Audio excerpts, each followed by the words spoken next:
realidad que no podemos ocultar, y es que los profesores de inglés en las instituciones no hablamos inglés. Y esto es una contradicción, porque si es una clase de inglés, es una clase de lengua extranjera, no deberíamos estar usando nuestra primera lengua. Eso en el enfoque comunicativo. Pero como seguimos anclados a métodos obsoletos, seguimos haciendo lo mismo y repitiendo patrones que nos van a llevar a los mismos resultados.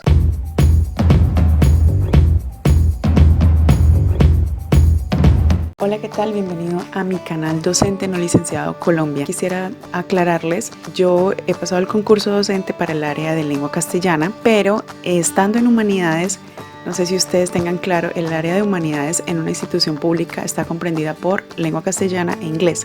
Así que he podido desempeñarme en ambas áreas, ya que estoy, digamos, avalada por la carrera que hice de lenguas modernas, y también en un principio, cuando no tenía todavía la carrera de lenguas modernas, sino solo comunicación social, tenía un título, un examen de proficiencia de inglés que me acreditaba como nivel C1, que fue el Michigan English Test. Para esa época, por el perfil de docente que tenía, me ubicaron en inglés. Recientemente también presenté el IELTS y también me fue súper bien, también un C1. Cuando me presenté para el concurso pasado, el del 2016, yo no había terminado mi carrera de lenguas modernas, solo tenía el título de comunicación social. Por lo tanto, mi perfil encajaba como no licenciada para enseñar el área de lengua castellana. A pesar de que tenía mucha más experiencia enseñando inglés en colegios privados, mi experiencia en colegio público enseñando lengua castellana fue tan solo como de medio año. Pero debido a que mi perfil solamente encajaba en lengua castellana, decidí prepararme tomando en ese entonces el curso del grupo HEART, presentarme nuevamente para el segundo, ya que tenía más claros los lineamientos. Quería aclararles esto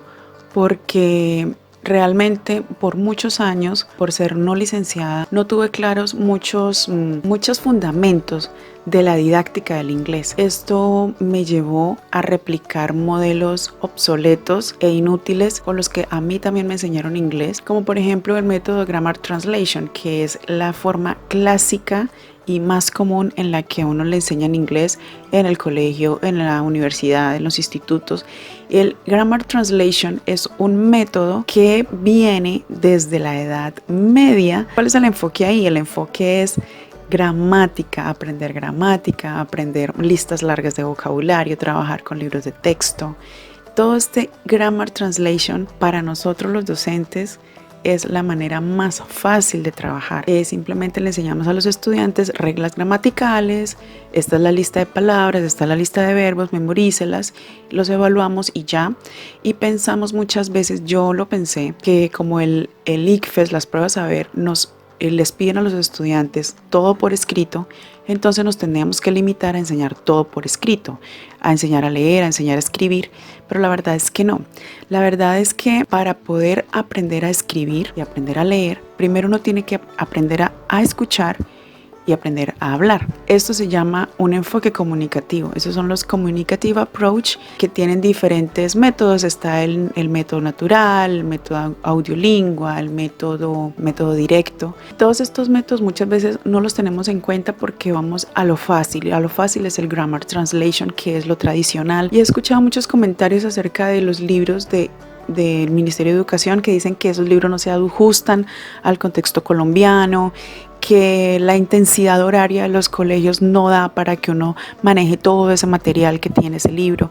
Y yo les digo, el material se puede adaptar al contexto donde uno está, porque para eso es la didáctica. Cuando nosotros los docentes tenemos claras las herramientas didácticas y sobre todo la mentalidad didáctica de cómo diseñar el plan de aula y adaptarlo a un contexto específico, sí se puede trabajar. En mi institución tengo la fortuna de que trabajo 1 hora diaria de inglés con ciertos grupos. Se enfatiza mucho el inglés C. También he estado trabajando en instituciones donde la intensidad horaria es muy bajita, 2 horas a la semana, 1 hora a la semana.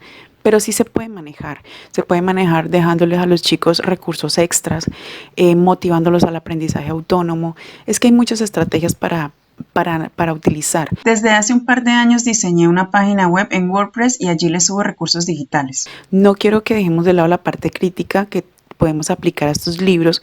Obviamente la parte crítica hay que hacerla, la lectura crítica de estos libros hay que hacerla también. Tenemos un vocabulario de la minería ilegal y de las manifestaciones públicas, pero en el libro no nos da contexto crítico de lo que significa en este país hacer protestas o manifestaciones contra la minería ilegal. De igual forma, en el tema de la nutrición encontramos varios temas que están un poco desfasados de las últimas investigaciones médicas.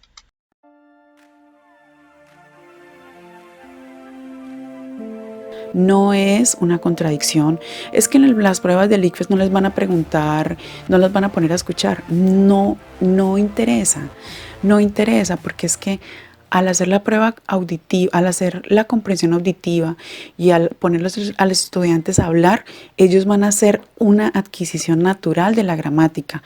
No los vamos a tener que poner a enseñarles reglas gramaticales que ellos a la hora del té no les van a servir para nada. No los vamos a tener que poner a estudiar una lista de vocabularios que a la hora de enfrentarse a una lectura comprensiva como es la lectura del ICFES no les va a servir para nada. No, si trabajamos primero las habilidades de input, ellos van a poder tener un output que es una producción mucho mejor. Incluso es que en las pruebas de estado ni siquiera ellos tienen que hacer producción, tienen que hacer solo interpretación, que es lo mismo que se puede trabajar con estos libros. Recordemos que estos libros nos enfrentan a esa realidad de nosotros como docentes que debemos exigirnos no solamente hacer una planeación estratégica, sino mejorar nuestro speaking también. Así que yo como docente también me pregunté, está bien, tenemos unas realidades muy difíciles en nuestro entorno, en nuestra institución, con nuestros estudiantes, pero yo qué puedo aportar como docente. Y la verdad mi mayor aporte lo que puedo darle a la enseñanza es mi estrategia didáctica. Por eso muchas veces decimos, pero ¿cómo hacemos para que los estudiantes mejoren en las pruebas de estado? ¿Cómo hacemos? Implementémosle más lectura, más simulacros, más esto. No es eso. Es que el estudiante aprenda de forma natural, primero a comprender el idioma de manera auditiva, de manera hablada, y luego los podremos llevar a la lectura y a la escritura. Mi inteligencia, digamos lo situacional, para poder aterrizar los contenidos, las competencias y todo lo que quiero desarrollar en los estudiantes hacia esos grupos en específico. Así que les voy a contar cómo lo hice yo. En primer lugar, desde el principio de año yo apliqué una prueba diagnóstica, lo que se hace siempre en la primera semana de trabajo con los estudiantes. Esta prueba diagnóstica la hice como un placement test, que lo que le hacen a uno en los institutos, en las universidades. Así que les evalué las 4 competencias, las 4 habilidades comunicativas, se las evalué uno por uno. Y créanme que no son grupos de 15 ni de 20, grupos de más de 30 estudiantes, y logré hacerlo. ¿Cómo logré hacerlo? Diseñé unas preguntas en la parte oral, diseñé unas preguntas, busqué, las puse en tiritas, las recorté, se las llevé a ellos las clasifiqué en los niveles del Common European Framework, del marco común europeo, las clasifiqué, ellos iban respondiendo, a medida que contestaban las preguntas iban avanzando de nivel y así los iba ubicando. No me demoraba más de 1 o 2 minutos, ni eso. Creo que hasta medio minuto, 1 minuto con cada estudiante haciéndole la prueba. Mientras ellos estaban presentando esta prueba de speaking, estaban escribiendo, haciendo una pequeña prueba de writing. En otra clase les hice una prueba de listening, les llevé una conversación básica y les hacía preguntas sobre lo que ellos comprendían de la comprensión auditiva.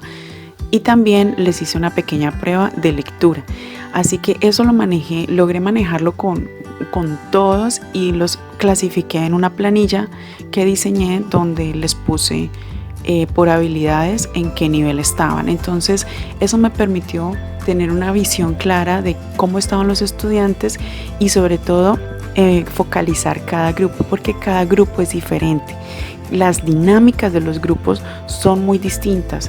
No solamente los individuos son distintos, sino las dinámicas que hay al interior de cada grupo. El segundo paso que hice fue estudiar los contenidos y estudiar la metodología que tenía estos libros.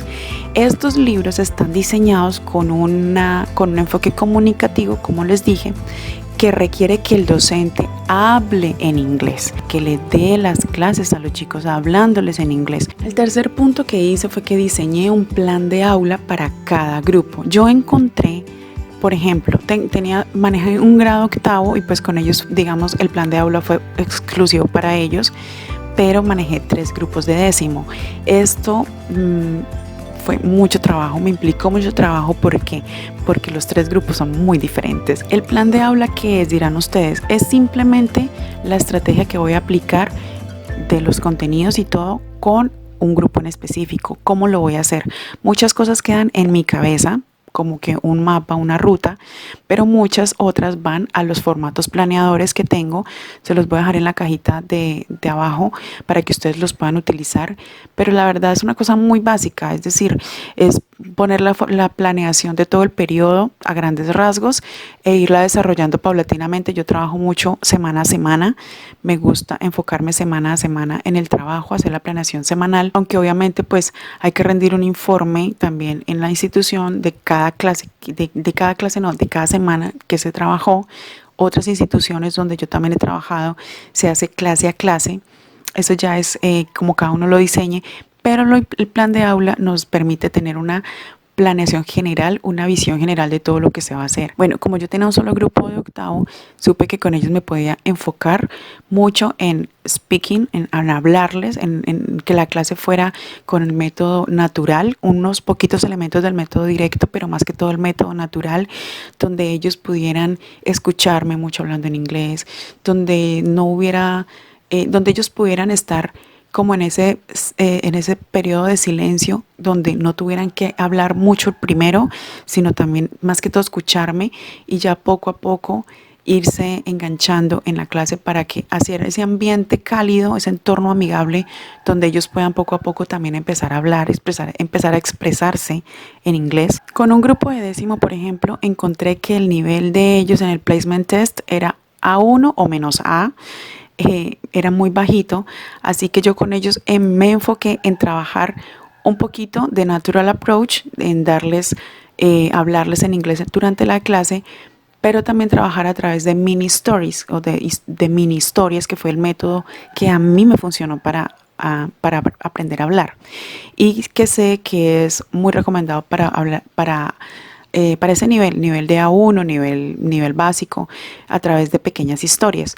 Para un grado décimo, ellos deben trabajar tiempos pasados, así que yo diseñé pequeñas historias donde ellos pudieran ver los verbos en pasado. Les contaba las historias en clase, teniendo como referencia los contenidos de English Please, que en el primer periodo fueron hacia las tribus urbanas y todo eso. En ese primer periodo no lo implementé tanto, sino en el segundo, que ya tenía más claro las dinámicas del grupo, más claro los contenidos, y me enfoqué en diseñar historias que tuvieran de todas formas que ver con el vocabulario y con las temáticas planteadas en el libro. También me preocupé por desarrollar en ellos el estudio autónomo, enviándoles recursos digitales para que pudieran practicar en casa. El otro grupo con el que trabajé, encontré en este grupo que ellos, digamos, tenían un nivel en el placement test de A1, A2, y algunos que estudiaban inglés por aparte tenían un nivel B1, pero muy poquitos, creo que 1 o 2 chicas nomás. Así que con ellos yo me enfoqué en trabajar el natural approach, el enfoque natural, donde les hablaba mucho en inglés,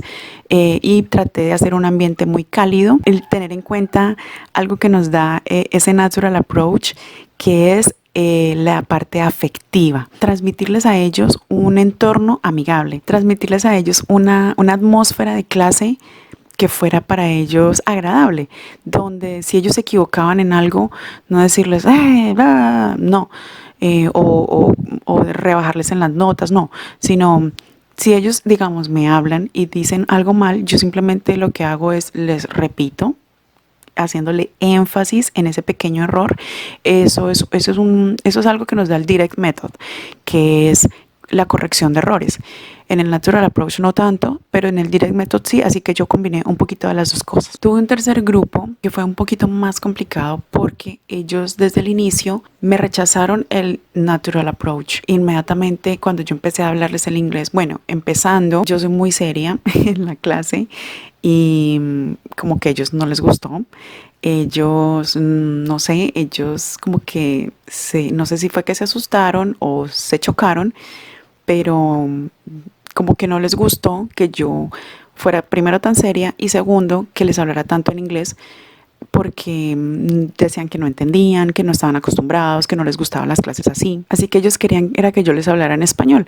Y yo les hice una encuesta también inicialmente, les pregunté que si les gustaba el inglés, que qué experiencias tenían, que qué querían para la clase. Y la mayoría, casi todos, eran 34, 35 estudiantes, no recuerdo, casi todos decían, yo quiero aprender, me cuesta mucho, pero quiero que las clases sean con juegos. Entonces, yo no rechazo los juegos, me gusta, pero no cambio, es decir, yo puedo incluir un juego siempre que vaya de la mano de mi plan de aula, ¿sí? Y es bueno tener en cuenta las sugerencias de los estudiantes, pero tampoco es bueno por tratar de simpatizar con los estudiantes y por caer bien hacer todo lo que ellos quieren. Entonces yo traté como de tomar un pequeño equilibrio. Primero que todo, impulsarlos al estudio autónomo y lo hice a través de recursos digitales que yo misma diseñé o que me encontraba en internet, que compartía con ellos. Algunos poquitos empezaron y luego se fueron sumando un poquito más. Muchos definitivamente no les interesa, pero traté como de primero impulsarlos a ese estudio autónomo y así que ahí en ese grupo lo que traté de trabajar fue el direct method, hablándoles en inglés en ciertos periodos de la clase y ellos haciendo un periodo de silencio, escuchando. Yo simplemente trataba como de corroborar que me estuvieran entendiendo y solo en casos donde definitivamente no entendía nada acudía al español. Pero pues era por pequeños momentos porque en ese grupo hablarles totalmente en inglés iba a ser rechazado. También implementé mucho el listening. Con ellos trabajé más listening que con los otros grupos. Trabajé los diálogos. Sí, es cierto, el libro trae unos diálogos muy libreteados, muy mecanizados, pero pues digámoslo, para no salirme del enfoque del libro, quería seguir manteniéndome ahí. Entonces, pues los trabajé, los explicaba primero en clase, se los dejaba para repasar para la casa y luego les hacía un listening test. De igual forma, el vocabulario que se trabajó con ellos también se los dejaba para practicar en quizzes. Me gusta mucho trabajar con quizzes.